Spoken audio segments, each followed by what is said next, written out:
Senhor presidente, senhores senadores, essa casa hoje devia estar cheia, senador. Sei que cada um tem que ir nas suas bases. Eu tenho, não sei se um privilégio ou o esforço do dia a dia de ser senador por aqui. Eu sou senador todos os dias, nas bases e aqui. Como eu gosto de dizer, eu sou todos os dias um pouco senador, um pouco vereador. É uma situação diferente dos outros, mas não custava nada ter suspendido as bases locais hoje e estarmos todos aqui discutindo o assunto. Ontem cedo eu falei com o presidente Renan sugerindo, e o senador Jorge, como vice-presidente, poderia auxiliar nisso, que ele deveria convocar um grupo de senadores, obviamente aberto aos que quisessem, para discutirmos esse assunto.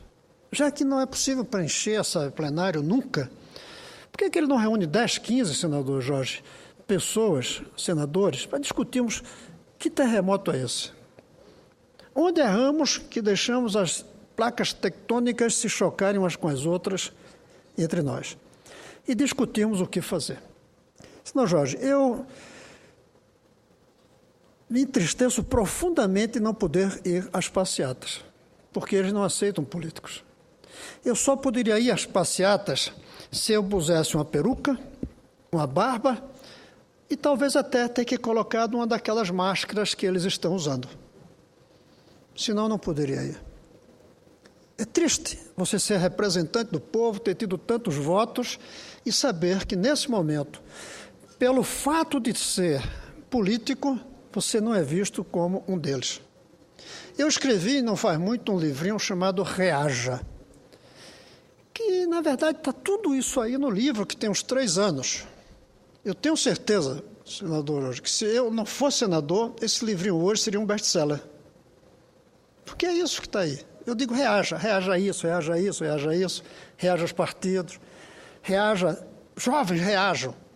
Mas eu sou senador. O livro fica sob desconfiança.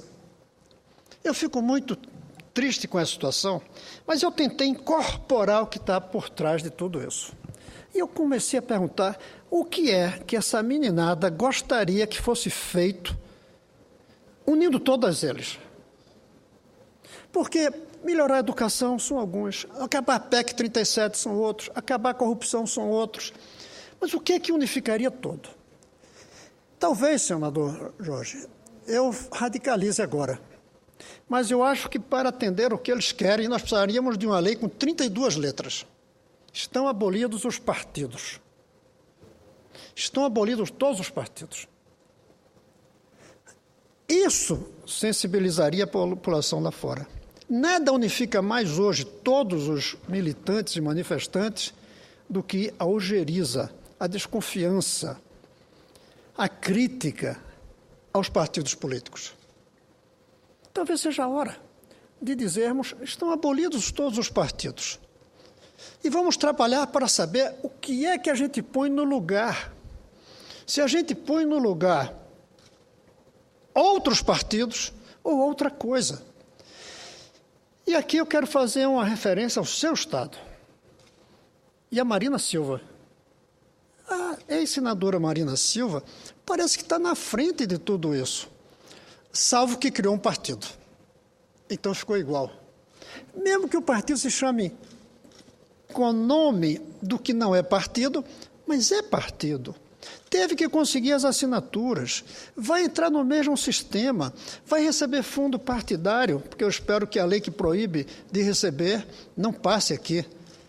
Nós precisávamos dar um tempo para reorganizar os agentes políticos sob formas diferentes de partido ou sob forma de outros partidos.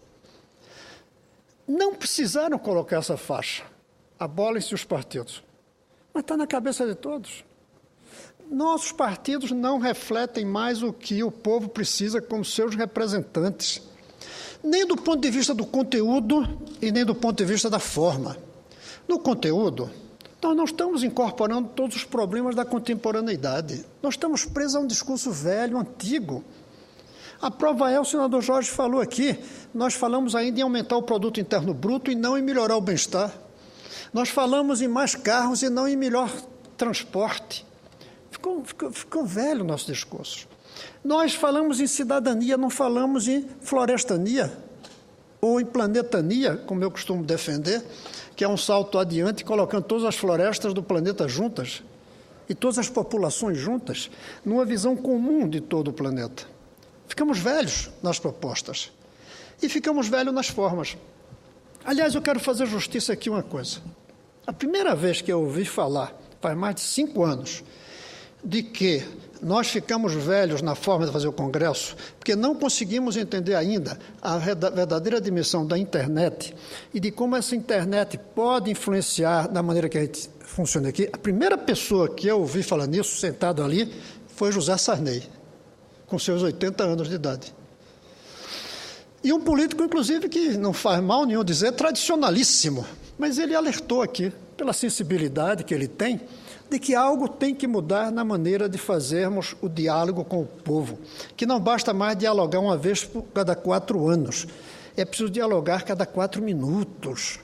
Cada 4 minutos, que é o tempo que leva para recebermos uma quantidade de mensagens. Eu uso muito as redes. Eu uso muito o tal do Twitter. Eu tenho satisfação, embora me dê um trabalho brutal, 337, deve estar mais hoje já, 338 mil seguidores no Twitter. Cada minuto eu recebo dezenas de mensagens, muitas me criticando, muitas cobrando, de vez em quando algumas elogiando, é verdade, mas ali eu faço o diálogo, mas eu ainda não aprendi como trazer esse diálogo aqui para dentro. Ainda fica um pouco coisa de professor, coisa de acadêmico e não de político. Porque os instrumentos para trazer as ideias do povo que chegam pelo Twitter para aqui as cadeiras de senador, nós não sabemos como fazer ainda. E não é através dos atuais partidos. Eu defendi ontem, assinamos 6 senadores a proposta da convocação de uma constituinte exclusiva para a reforma política. Inclusive com a possibilidade do voto avulso. Já fico contente, mais uma assinatura, do voto avulso, de tal maneira que alguém possa ser eleito sem ter partido para essa constituinte exclusiva para fazer a reforma política no prazo de 1 ano, de tal maneira que os que vão fazer essa reforma política não possam ser candidatos, porque eles não devem fazer as leis pensando se vão ou não ser beneficiados. Pois bem, eu creio que essa é uma proposta que poderia levar à revolução. Não há manifestação de 1 milhão de pessoas em um dia que não exijam a revolução. Eu espero, aliás, senador Jorge, que a presidenta entenda isso. Eu estou muito temeroso que a presidenta saia da reunião que está fazendo hoje com os seus ministros e, segundo dizem, com o seu marqueteiro, que será um erro tremendo tratar isso como uma questão de marketing. Eu temo que ela saia para atender o marketing falando em ordem, falando que é preciso acabar com o vandalismo, falando que é preciso colocar na cadeia os baderneiros. Tudo isso é verdade, mas se o discurso dela for centrado nisso, ela vai cometer um erro muito grave. Ela vai se transformar em vez de estadista, em xerife. Nós precisamos de um estadista, que inclusive tem que ser xerife em um pequeno momento do seu dia a dia, mas não pode ser por aí. É preciso entender que entre os centenas de milhares, alguns eram baderneiros, mas não era esse o espírito das manifestações. O espírito era 1 milhão de ordeiros críticos do que acontece hoje no Brasil. E o discurso tem que ser para esses ordeiros que foram às ruas criticarem o atual modelo, onde ela é a presidenta, onde eu sou senador, e cada um tem a sua dimensão, mas tem sua parte de responsabilidade.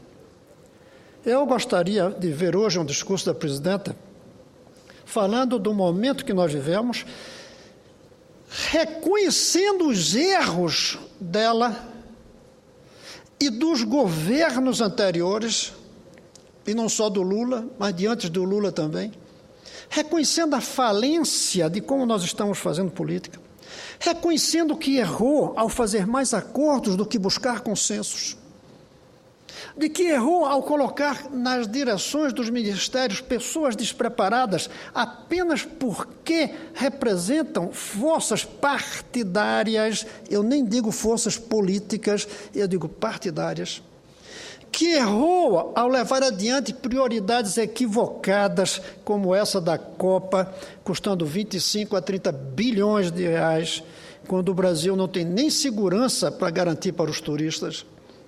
Reconhecer que errou, sim, ao não dar importância à vontade que o povo tem de moralidade na política, fazendo acordos com pessoas que têm fama de imoralidade, de corrupção, fechando os olhos para a corrupção, mesmo que tenha demitido alguns ministros que a mídia pediu, e nenhum deles foi demitido com antecedência à mídia, o que ou é prova de que não se quer combater a corrupção, ou de que o serviço de informações que se tem do que acontece no governo é tão pobre que era preciso os jornais publicarem para descobrir que tinha um corrupto por perto. Eu espero que ela reconheça, em primeiro lugar, a gravidade do momento, os erros cometidos por todos nós políticos, especialmente por ela, porque é a chefe de Estado, e diga o que vai se fazer daqui em diante. Não precisa entrar em detalhes de que vai fazer o que eu adoraria, uma política para que o filho do trabalhador estude na mesma escola do filho do patrão. Proposta que eu tenho certeza o senador Paim, como grande defensor dos trabalhadores, estaria de acordo. Não precisa entrar nesse detalhe agora. Não precisa entrar no detalhe que vai resolver a saúde, porque, aliás, ficaria parecendo demagogia e oportunismo. Eu defendo que ela diga que precisa fazer uma revolução. Que 1 milhão de pessoas nas ruas não se contenta com nada menos do que uma revolução. 1 milhão de pessoas na rua não se contenta com nada menos do que uma revolução. Mas a revolução hoje não é na economia. Na economia precisa de grandes ajustes. Não é no social. O social precisa de grandes ajustes. É na política. É na estrutura como funciona a política. E dizer que vai propor ao Congresso, porque essa é uma tarefa nossa, a convocação de uma constituinte exclusiva para elaborar a reforma política. E que nós aqui recebamos essa proposta e levemos adiante. Mas eu quero dizer mais. Se ela não fizer isso, eu creio que nós devemos tomar a iniciativa aqui dentro. Eu creio que a partir de segunda-feira, aliás, segunda a gente sabe que não vai ser, porque vão chegar a partir da terça. Eu espero que a partir da terça-feira circule aqui dentro a ideia da convocação dessa constituinte exclusiva. E que ela faça a reforma política que o povo lá fora está gritando, pedindo que a gente faça.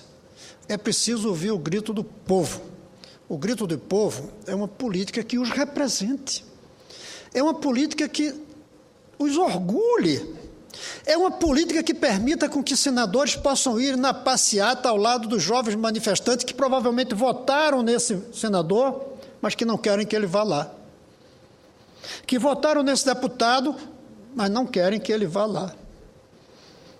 É preciso que daqui a algum tempo esses jovens possam ir para as ruas carregando uma máscara com a cara do seu senador, do seu deputado, do seu presidente, e não a cara de um personagem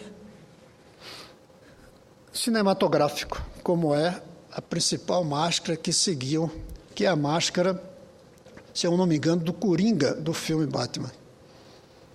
Eu gostaria que a gente fizesse essa reforma de tal maneira que cada um de nós possa se orgulhar da função que exerce e possa saber que o povo se orgulha de ter eleito cada um de nós. Essa é a proposta que eu espero, senador Paim, o senhor, como um dos que ontem estava aqui na vigília, a gente possa levar amanhã para todos os demais senadores.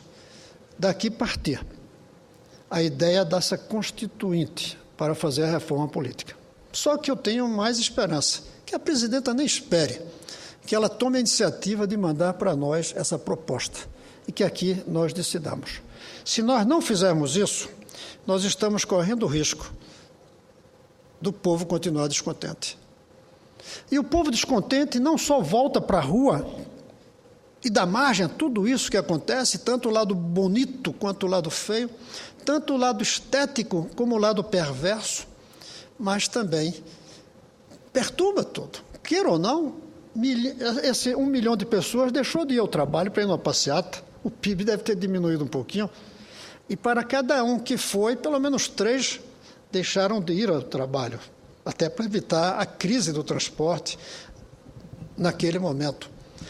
Temos que voltar à normalidade, mas uma normalidade criativa, não uma normalidade submissa.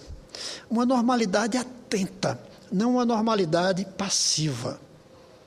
O povo não pode voltar para casa enquanto não houver a revolução que o povo pediu na rua.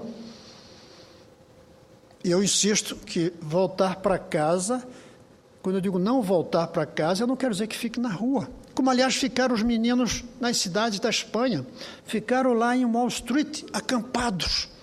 Eu até acho estranho que não tenha havido ainda acampamentos no Brasil. Vai-se, faz as manifestações e vai-se para casa. Mas é uma ilusão achar que eles estão dormindo, eles estão no computador, eles estão na rede, eles estão em permanente mobilização. A praça hoje é virtual e é online e é permanente. A praça não é mais em frente ao Congresso. A praça está no ar, nas comunicações que os jovens hoje utilizam. Se nós não entendermos que esses jovens querem uma revolução, nós estamos fracassando ainda mais. Se não entendermos qual é essa revolução, nós estamos fazendo o Brasil fracassar. Os grandes estadistas se fazem nos momentos de crise. Não existe um estadista que não surgiu num momento de grande crise, seja uma guerra, seja uma revolução. Eu até ficava triste de ver que eu ia passar na história sem ter tido uma grande crise que me desafiasse a dar minha contribuição para sair dela. Felizmente aconteceu uma antes que eu morra. Esse é um desafio que eu sinto parte dele.